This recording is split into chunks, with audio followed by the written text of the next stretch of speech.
അതുകൊണ്ട് ചെറുപ്പക്കാര 5 നേരത്തെ നിസ്കാരം മറക്കല്ലേ. 70 ഫർള് നിസ്കരിച്ച കൂലിയ. ഇന്ന് ദുഹറിന് പള്ളിയിൽ പോയി നീ നിസ്കരിക്കുമ്പോ നിനക്ക് കിട്ടുന്ന പ്രതിഫലം റമളാനല്ലാത്ത മാസങ്ങളിൽ 70 ദുഹർ നിസ്കരിച്ചതിന്റെ പ്രതിഫലമാ. പൊന്നുപോലെ പാഴാക്കല്ലേ, പാഴാക്കല്ലേ. അല്ലാഹുവിന്റെ റസൂല് പറയുകയാണ്, പെങ്ങളെ ഖുർആൻ ഓദിക്കോ, ഖുർആൻ ഓദിക്കോ. 11 മാസം TV കണ്ടവളല്ലേ, സീരിയൽ കണ്ടവളല്ലേ, ആസ്വദിച്ചവളല്ലേ. ഇനിയെങ്കിലും ഒന്ന് നന്നാവ് പൊന്നുപോലെ. നാളെ ജീവിച്ചിരിക്കുമെന്നുറപ്പില്ലല്ലോ, നാളെ ജീവിച്ചിരിക്കുമെന്നുറപ്പില്ലല്ലോ. ഫർദ് ധരിച്ചാ മാത്രം പോരാ, കയ്യില് തസ്ബീഹ് പിടിച്ചുകൊണ്ട് ജനങ്ങളെ കാണിച്ചാ പോരാ, ഇൽമിന്റെ സദസ്സുകളിലേക്ക് കടന്നു വന്നാ പോരാ. പൊന്നുമോളെ, പടച്ചവന്റെ സ്വർഗത്തിൽ പറന്നു പോകണ്ടവളാ. പറവകളെ പോലെ പറക്കണ്ടേ, ശുഹദാക്കളെ പോലെ പറക്കണ്ടേ, ആയിഷ ബീവിയെ പോലെ പോകണ്ടേ, ഖദീജ ബീവിയെ പോലെ പോകണ്ടേ, നഫീസത്തുൽ മിസ്രിയെ പോലെ പോകണ്ടേ, ദിന്നൂറിൽ മിസ്രിയെ പോലെ പോകണ്ടേ, മഹദിയായ മാഷിദ ബീവിയെ പോലെ ഖബറിനകത്ത് കിടന്നു സുഖിക്കണ്ടേ. പൊന്നുമോളെ കരഞ്ഞോ പൊന്നുമോളെ.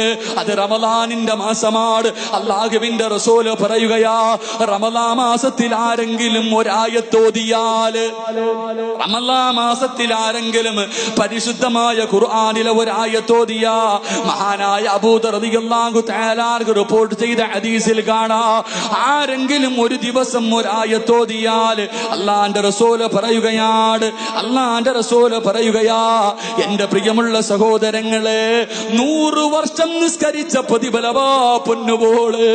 അല്ലാഹുവിന്റെ ഖുർആനിലെ ഒരായത്ത് 6666 ആയത്തുകൾ, 114 സൂറത്തുകൾ. പൊന്നുമോളെ, ഖുർആനിലെ ഖുൽ ഹുവല്ലാഹു അഹദ് ഒരായത്തോതിയാ നിനക്ക് കിട്ടുന്ന പ്രതിഫലം 100 വർഷത്തെ നിസ്കാരത്തിന്റെ പ്രതിഫലമാ. പറയുന്നത് സിറാജല്ല, അല്ലാഹുവിന്റെ റസൂലാ പറയുന്നത്. 100 വർഷം ഇബാദത്ത് ചെയ്ത പ്രതിഫലമാ പൊന്നുമോളെ. പാഴാക്കാതെ ഖുർആൻ ഓദിക്കോ, റമളാനിലെ ഖത്ം ഓതി തീർത്തോ.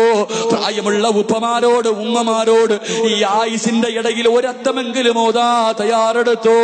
എന്റെ പ്രിയമുള്ളവരെ, റമളാൻ മാസമാണ്. റമളാൻ മാസം വന്നിട്ട് നന്നാവാത്തവനുണ്ടല്ലോ, റമളാൻ മാസം വന്നിട്ട് നന്നാവാത്തവനുണ്ടല്ലോ. മഹാനായ അബൂ ഹുറൈറ റളിയല്ലാഹു തആല പറയുകയാണ്, റമളാൻ മാസം നല്ല രീതിയിൽ വിട പറഞ്ഞു പോയില്ലെങ്കിൽ, റമളാൻ മാസം സന്തോഷത്തോടെ വിട പറഞ്ഞു പോയില്ലെങ്കിൽ, അടുത്ത റമളാനിന് മുമ്പ് ആ മനുഷ്യൻ മരണപ്പെട്ടാൽ അവൻ നരകത്തിലാണെന്ന് നബിയുനാ റസൂലുള്ളാഹി. വിശുദ്ധമായ റമളാൻ മാസം നമ്മളിൽ വന്നു ഒരു അതിഥിയായിട്ട്. എന്നിട്ട് നമ്മുടെ അതിഥി കരഞ്ഞുകൊണ്ട് ഇറങ്ങിപ്പോയ അടുത്ത റമളാനിന് മുമ്പ് നീ മരിച്ച നിനക്ക് നരകം നിർബന്ധമാണെന്ന് നബിയുനാ റസൂലുള്ളാഹി. അല്ലാഹു നമ്മളെ കാക്കുമാറാകട്ടെ, അല്ലാഹു നമ്മളെ കാക്കുമാറാകട്ടെ. എന്റെ പ്രിയമുള്ള സഹോദരങ്ങളെ, അല്ലാഹുവിന്റെ ഖുർആനിലെ ഒരായത്ത്, വേറൊന്നും വേണ്ടല്ല, ഈ ഒറ്റ ഹദീസ് മതിയല്ലോ. അല്ലാഹുവിന്റെ ഖുർആനിലെ ഒരായത്ത്, ഇന്നാ അഅതൈനാകൽ കൗസർ, അലിഫ് ലാം മീൻ, അതിനെക്കാലം ഒന്നുമില്ല, അലിഫ് ലാം മീൻ താഹ, 2 അരിയക്കിടും. അള്ളാന്റെ ഖുർആനിലെ ഒരായത്ത് ഓതിയ ആ 100 വർഷം ഇബാദത്ത് ചെയ്ത പ്രതിഫലമാണ്. അള്ളാഹു നൽകി അനുഗ്രഹിക്കുമാറാകട്ടെ, അള്ളാഹു നൽകി അനുഗ്രഹിക്കുമാറാകട്ടെ. ഇത്രയൊക്കെ പറഞ്ഞാലും ചിലരുടെ മനസ്സിൽ ഇറങ്ങൂല, ഇത്ര കേട്ടാലും നമ്മുടെ മനസ്സ് എത്രയായി പോയി. മനുഷ്യ ഒന്ന് ചിന്തിക്കുക, എല്ലാ ശൈത്താന്മാരെയും അള്ളാഹ് കെട്ടിയിട്ടിരിക്കല്ലേ, എല്ലാ ശൈത്താന്മാരെയും അള്ളാഹു ചങ്ങലയിൽ കെട്ടിയിട്ടിരിക്കുക. എന്നാലും നമ്മൾ എന്തിങ്ങനെ ആയിപ്പോയി ചോദിക്കും. ചിലപ്പോ കാണുമ്പോ ചോദിക്കും, പരസ്യമായിട്ട് റമളാൻ മാസത്തിൽ നിന്ന് സിഗരറ്റ് വലിക്കുന്നവനെ കാണുമ്പോ ചോദിക്കും, ഉസ്താദെ എല്ലാ ശൈത്താനെയും കെട്ടിയിട്ടല്ലോ, പിന്നെ ഈ ശൈത്താനേത്, ഈ ശൈത്താനേത്? അള്ളാഹു നമ്മളെ കാക്കുമാറാകട്ടെ. ഓന്റെ രക്തത്തിൽ ശൈത്താൻ അലിഞ്ഞുപോയി മനുഷ്യ, ഇനി അവനെ നന്നാക്കാൻ അള്ളാഹെ കൊണ്ടേ പറ്റും. അങ്ങനെ ചിലതുണ്ട്, അങ്ങനെ ചില മനുഷ്യരുണ്ട്. അള്ളാഹു നമ്മളെ കാക്കുമാറാകട്ടെ. എന്റെ പ്രിയമുള്ള സഹോദരങ്ങളെ, വിശുദ്ധമായ റമദാൻ എന്ത് പ്രതിഫലം! ഇത് പെങ്ങന്മാർ അല്ലാഹുവിന്റെ റസൂൽ സല്ലല്ലാഹു അലൈഹി വസല്ലം തങ്ങൾ പറയുന്നു, അല്ലാഹുവിന്റെ റസൂൽ സല്ലല്ലാഹു അലൈഹി വസല്ലം തങ്ങൾ റമദാനിന്റെ പ്രതിഫലത്തെ കുറിച്ച് പറഞ്ഞു തരുന്നുണ്ട്. നമുക്കിനി അടുത്ത റമദാൻ ഇല്ല, നാളെ അടുത്ത റമദാൻ ഇല്ല. ഇന്നലെ ഒരു കുടുംബത്തിൽ 9 പേര് നോമ്പ് മുറിക്കാൻ പോയതാ. ഒരു മരിച്ച വീട്ടിൽ നിന്ന് അടുത്ത വീട്ടിലേക്ക് നോമ്പ് മുറിക്കാൻ പോയത്. കഴിഞ്ഞില്ല, എല്ലാം കഴിഞ്ഞില്ല. ഇത്രേ ഉള്ളൂ മക്കളെ ജീവിതത്തിന്റെ ആയുസ്. ഈ വഴുത് പറയണ, ഞാൻ ഇന്നെന്റെ വീടെത്തുമെന്ന് എനിക്കുറപ്പില്ല, ഞാൻ ഇന്നെന്റെ വീടെത്തുമെന്ന് എനിക്കുറപ്പില്ല. അള്ളാഹു നമുക്കൊക്കെ നല്ല മരണം നൽകി അനുഗ്രഹിക്കുമാറാകട്ടെ. ഒരു ഉസ്താദ് വഴുത് പറഞ്ഞുകൊണ്ടിരിക്കുക, ഉസ്താദ്മാർക്കൊക്കെ അറിയാം. ഒരു ഉസ്താദ് വഴുത് പറഞ്ഞുകൊണ്ടിരിക്കുക, സ്റ്റേജിൽ ഇതുപോലെ നിന്ന് വഴുത് പറയുക. ഫേസ്ബുക്കിലൊക്കെ നോക്കിയാൽ കാണാം ഉസ്താദിന്റെ അവസാന പ്രസംഗം. അദ്ദേഹം ഇങ്ങനെ മരണത്തെ നിങ്ങൾ ഓർക്കണേ, മരണത്തെ നിങ്ങൾ ഓർക്കണേ എന്ന് മൈക്കിന്റെ മുന്നിൽ നിന്നിട്ട് പ്രസംഗിക്കുക. മരണത്തെ നിങ്ങൾ ഓർക്കണേ, മരണചിന്ത ഉണ്ടാകണേ എന്ന് 3 പ്രാവശ്യം പറഞ്ഞു. 4ാമത് അല്ലാ എന്ന് വിളിച്ച് സ്റ്റേജിൽ വീണ് കഴിഞ്ഞപ്പോഴേ മരണത്തെ കുറിച്ച് പ്രസംഗിച്ചുകൊണ്ട് നിന്നപ്പം മരിച്ചു. അള്ളാഹു അദ്ദേഹത്തിന് മഗ്ഫിറത്ത് കൊടുത്ത് അനുഗ്രഹിക്കുമാർ. എത്രയുള്ള സഹോദരങ്ങൾ, ആരാധ എത്രയോ കബറാളികൾ കിടക്കണം, എത്ര കാഞ്ഞങ്ങാടിനെ വിറപ്പിച്ച എത്രയോ കൊലവമ്പന്മാർ, എത്രയോ കോടീശ്വരന്മാര് കിടക്കണ ആരെങ്കിലും ഉണ്ടോ?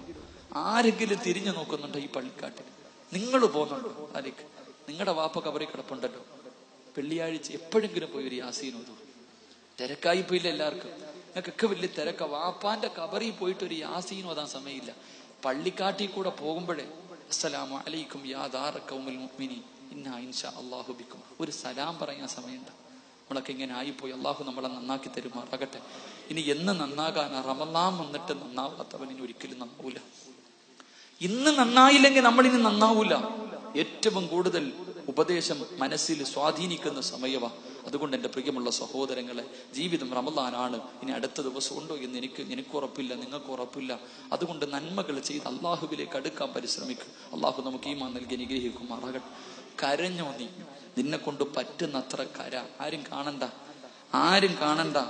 എന്റെ പ്രിയമുള്ള സഹോദരങ്ങളെ, കരഞ്ഞോ? അല്ലാഹുവിനോട് കരഞ്ഞിട്ട് ചോദിച്ചു വാങ്ങ. എന്ത് വേനുണ്ട് പറ. നീ ചെയ്തത് നിനക്കല്ലേ അറിയൂ. നീ ചെയ്തത് നിനക്കേ അറിയൂ, വേറെ ആർക്കും അറിയില്ല. ഞാൻ ചെയ്ത പാപ എനിക്കറിയൂ. നമ്മളൊക്കെ വിചാരിച്ചിരിക്കണത് നമ്മൾ ചെയ്യുന്നത് ആരും അറിയുന്നില്ല. നമ്മൾ ചെയ്യണത് ആരും അറിയില്ല മോനെ. നീ ചെയ്യണ എല്ലാരും അറിയണുണ്ട്. അല്ലാഹ് മാത്രമല്ല, ഞാനും അല്ലാഹും നീയും മാത്രമേ അറിഞ്ഞുള്ളൂ നമ്മൾ പറയുമെങ്കിലും നമ്മൾ ചെയ്യണ പാപം, എന്റെ പ്രിയമുള്ള സഹോദരങ്ങൾ, എല്ലാവർക്കും മാതാപിതാക്കളെ വലിയ സ്നേഹമാണ്. എന്നാൽ മരിച്ചതിന് ശേഷം പോലും മാതാപിതാക്കൾക്ക് സമാധാനം കൊടുക്കാത്ത മക്കളുണ്ടെന്ന് നബിയുനാ റസൂലുള്ളാഹി. ജീവിച്ചിരുന്നപ്പോഴേ ആ പാവങ്ങൾക്ക് നീ സന്തോഷം കൊടുത്തില്ല, മരിച്ചതിന് ശേഷവും നീ എന്താ ഇങ്ങനെ കാണിക്കണം? എന്റെ പ്രിയമുള്ള സഹോദരങ്ങളെ, വെള്ളിയാഴ്ചയാണല്ലോ വരുന്നത്. വെള്ളിയാഴ്ച ദിവസം അല്ലാഹുവിന്റെ റസൂൽ സല്ലല്ലാഹു അലൈഹി വസല്ലം തങ്ങൾ പറയണ്, തെറ്റ് ചെയ്യുമ്പോ ഓർത്തോ മക്കളെ, പാപങ്ങൾ ചെയ്യുമ്പോ ഓർത്തോ. നീ ആരും അറിയുന്നില്ലെന്ന് കരുതുന്നെങ്കിൽ വെള്ളിയാഴ്ച ദിവസം മരിച്ചു കിടക്കുന്ന മാതാപിതാക്കളുടെ ഖബറിന്റെ മുന്നിൽ ചെന്നിട്ട് മലക്ക് വായിച്ചു കൊടുക്കും. ഒരു വെള്ളിയാഴ്ച ജുമാ കഴിഞ്ഞ് ചെയ്തത് അടുത്ത വെള്ളിയാഴ്ച ജുമയ്ക്ക് മുമ്പ് വരെ ചെയ്ത, കഴിഞ്ഞ വെള്ളിയാഴ്ച ജുമാ നിസ്കാരം കഴിഞ്ഞ് നീ ചെയ്തു തുടങ്ങിയത് ഈ വെള്ളിയാഴ്ച ജുമയ്ക്ക് മുമ്പ് വരെ നീ ചെയ്ത എല്ലാ കാര്യവും മരിച്ച മാതാപിതാക്കളുടെ ഖബറിന്റെ മുന്നിൽ ചെന്നിട്ട് മലക്ക് വായിച്ചു കൊടുക്കും. ആ സമയത്ത് എന്റെ പ്രിയമുള്ള സഹോദരങ്ങളെ, ഖബറി കിടന്നിട്ട് നീ ചെയ്ത നല്ല കാര്യം കേൾക്കുമ്പോൾ നിന്റെ ഉമ്മ ചിരിക്കും, നിന്റെ വാപ്പ ചിരിക്കും. എന്നിട്ട് ദുആ ചെയ്യ, അല്ലാഹ് എനിക്കിങ്ങനെ ഒരു മകനെ ജനിച്ചല്ലോ, ഞാൻ കഷ്ടപ്പെട്ടത് വെറുതെ ആയില്ലല്ലോ അല്ലാഹ് എന്ന് പറഞ്ഞിട്ട് നമ്മുടെ വാപ്പയും ഉമ്മയും ഖബറി കിടന്നിട്ട് നമുക്ക് വേണ്ടി ദുആ ചെയ്യും. പക്ഷെ നീ കാണിച്ച വൃത്തികേട് മുഴുവനും റമളാൻ മാസം ആയിട്ട് പോലും നീ നന്നായില്ലെന്ന് നിന്റെ വാപ്പയുടെ അടുക്ക പറയുമ്പോ, നിന്റെ ഉമ്മയുടെ അടുക്ക പറയുമ്പോ, ആ പാവങ്ങൾ ഖബറി കിടന്ന് കരഞ്ഞിട്ട് പറയും, അല്ലാഹ് ഇങ്ങനെ ഒരുത്തൻ എന്റെ വയറ്റിൽ പറന്നല്ലോ പടച്ചവനെ. നമ്മുടെ ഉമ്മ നെഞ്ചത്തടിച്ച് വിളിച്ച് കരഞ്ഞിട്ട് പറയും, പടച്ചവനെ ഇങ്ങനെ ഒരുത്തൻ എന്റെ വയറ്റിൽ ജനിച്ചു പോയല്ലോ അല്ലാഹ്, ഇവനെയാണല്ലോ ഉറപ്പേ ഞാൻ 9.5 മാസക്കാലം. എന്റെ പ്രിയമുള്ളവരെ, ഖബറി കിടന്നിട്ട് ശപിക്കും നമ്മുടെ ഉമ്മ, ഖബറി കിടന്നിട്ട് നമ്മളെ ശപിക്കും. അല്ലാഹുവിന്റെ റസൂൽ സല്ലല്ലാഹു അലൈഹി വസല്ലം തങ്ങൾ പറഞ്ഞു, മരിച്ചവരെ നീ വേദനിപ്പിക്കല്ലേ, അവരുടെ ദുആ നീ പേടിക്കണേ എന്ന് നബിയുനാ റസൂലുള്ളാഹി. ഉമ്മാടെ പ്രാക്ക് പേടിച്ച ഒരുത്തനും നന്നായ ചരിത്രമില്ല. മാതാപിതാക്കളെ കണ്ണീര് കുടിപ്പിച്ച ഒരുത്തരും ലോകത്ത് ഇന്ന് വരെ നന്നായ ചരിത്രമില്ല. എല്ലാരും വിചാരിച്ചിരിക്കുന്നത് മരണത്തിന് ശേഷമാ ശിക്ഷ. ഇല്ല സഹോദരങ്ങളെ, 3 തെറ്റ് ചെയ്താ മരിക്കുന്നതിന് മുമ്പ് തന്നെ അവൻ അനുഭവിച്ചിട്ടേ പോകൂ എന്ന് നബിയുനാ റസൂലുള്ളാഹി. 3 തെറ്റുകൾ ആരെങ്കിലും ജീവിതത്തിൽ ചെയ്താൽ അവന് മരണത്തിന് ശേഷമല്ല ശിക്ഷ, ഈ ഭൂമിയിൽ വെച്ച് തന്നെ അനുഭവിച്ചിട്ടേ പോകൂ. അതിനുള്ള ഒന്നാമത്തെ അടയാളം, എന്റെ ഉമ്മയെ വേദനിപ്പിച്ച മാതാപിതാക്കളെ വേദനിപ്പിച്ച മക്കള്. ഈ ഖബറിനകത്ത്, ഈ പള്ളിക്കാട്ടിൽ എത്രയോ ഖബറാളികൾ കിടപ്പുണ്ട്, നല്ലവരും ഉണ്ട്, പന്നവരുണ്ട്.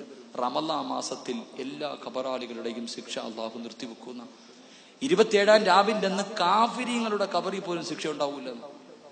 27-ാം രാവിന്റെ അന്ന് കാഫിരീങ്ങളുടെ ഖബറിനകത്ത് ശിക്ഷ പോലും അള്ളാഹു നിർത്തിവെക്കും. എന്നാ 3 വിഭാഗം ആൾക്കാരുടെ ഖബറിനകത്ത് എത്ര വലിയ ദിവസം വന്നാലും ശിക്ഷയാണെന്ന് നബിയുനാ റസൂലുള്ളാഹി. ഒന്നാമത്തെ വിഭാഗം ആരെന്നറിയുവോ? അള്ളാഹുവെ, തന്റെ മാതാപിതാക്കളെ വേദനിപ്പിച്ച മക്കൾ, തന്റെ മാതാപിതാക്കളെ വേദനിപ്പിച്ച മക്കൾ, അവന്റെ ഖബറിനകത്ത് റമളാനല്ല, പെരുന്നാളല്ല, നബിദിനമല്ല, ഏത് പുണ്യ ദിവസം വന്നാലും അവന്റെ ഖബറിനകത്ത് തീയാണെന്ന് നബിയുനാ റസൂലുള്ളാഹി സ്വല്ലല്ലാഹു അല്ലാഹുവേ പടച്ച